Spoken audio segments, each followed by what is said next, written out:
All right, so first one here, we just want to rewrite this in exponential form. So the process that I use is the base of the log becomes the base of the exponent, and then it wants to get a new partner. So right now it's with 4, but now it's going to move to be with 2/3, so that's the new exponent. And that means that 4 is going to be all by itself. So that's all they want. Oh, and I guess I need to do 6a also. So on this one, same idea. So the base of the log becomes the base of the exponent, and then the new partner would be 4, which means 81 is all by itself.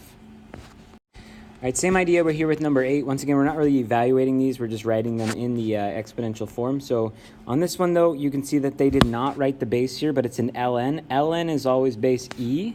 So if you want to write in that base e there, it's just a log with base e, which means that if I change this to exponential form, e would be the base, and in this case, the exponent would be 2, and then that's equal to x plus 1. Once again, we're not really trying to solve this, so I'm just going to leave it like that. We're just rewriting it in the other form. So then this one, the base e, the new partner will be 4, and then x minus 1 will be all by itself. All right, next one here is the same idea, but going the other way with it.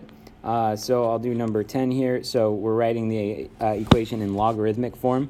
So when I write the log here, the base of the log is always going to come with the base of the exponent. So the base is the base. But again, this is going to want the new partner. So 1,000 is going to go there while 3 goes out there. Now in this case, whenever it's base 10, I would just write it as a log with no base. Whenever we have a log with no base, that is always assumed that it's base 10. As opposed to ln, which is assumed base e. All right, so the next one here, log, and then our base is going to be 81, and then 9 is going to be our main number, our switching partners there, and then 1/2 is going to go off by itself. All right, so next up here, number 14, so same idea here. We're going to rewrite this as log base e. Since the base of the exponent is e, that'll be the base of my log. And then 0.5 is going to go inside the log. Then x plus 1 will be by itself. Now, since this is a log base e, that is usually going to be written as log of 0.5.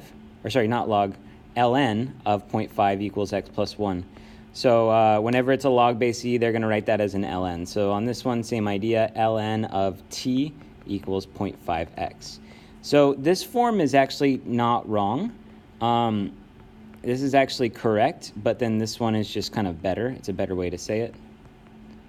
When you have the log base e, you just use ln. All right, next step here, we're actually trying to evaluate these. So I would first always set these to x, and then I would switch it to exponential form. So we have 5 to the power of x equals 125 on that one, and then I know that the third power changes 5 into 125. So then this one, I set that equal to x, so 49 to the power of x equals 7. Now in this one, I actually know x is 1/2, since that's the square root, will turn 49 into 7. And then this one, my base will be 9 to the power of x equals rad 3. This one's a little tougher here. I would probably write these, I would change these to both have the same base of 3, and so I would write that as 3 to the 2x. I would write this one as 3 to the 1/2 power. And so then I can just drop the bases and say that 2x equals 1/2. And if I divide this by 2, I would multiply this by 1/2, so I get x equals 1/4.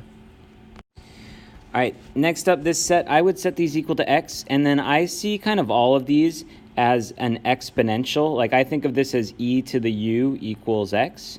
And so with that, I can just rearrange this. So I can say log base e, and then my new partner is x equals u. And so then I can write that as ln of x, since it's base e, and then I'm going to plug u back in, which was this ln of pi. And when you look at it like that, you can really easily see that x equals pi. So same idea here. If you want to just think of this as 10 to the u equals x, then you do this as log base 10 of x equals u. And so then we can write that as log x equals, and then if I remember what u was, it was just log 5. So then very clearly x equals 5. And then lastly over here, same idea. I can just think of this as 10 to the u equals x. So then log base 10 of x equals u. So then log of x equals log 87. And so clearly x equals 87.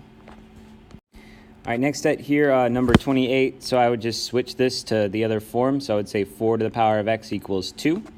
And we know that the x would be 1/2 because the 1/2 power is the square root. And that would change the 4 into a 2. Then part B we have here, 4 to the second power equals x. If I rearrange that, so that would just mean 16 equals x. All right, next up here, they're asking us for the domain of the function. So our domain rule for logs is that the inside of the log must be greater than 0. So I'm just going to go ahead and solve that. So for when it comes to domain, the base does not matter. So it's just the inside cannot, or it has to be greater than 0. It can't be negative. It can't be 0. So I'm going to solve this so that we'll flip the sign when I divide by -2, so x is less than 4. In interval notation, we would say negative infinity to 4. All right, next up here, ln is a log, so I need to apply that same rule.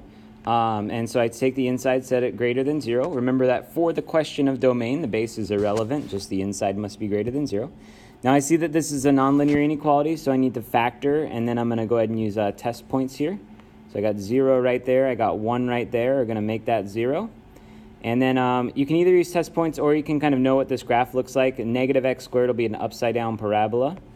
And so I know this is going to be minus plus minus. If you didn't know that, you could just use test points and you should get the same results. So I need it to be greater than 0, so that's going to be between 0 and 1.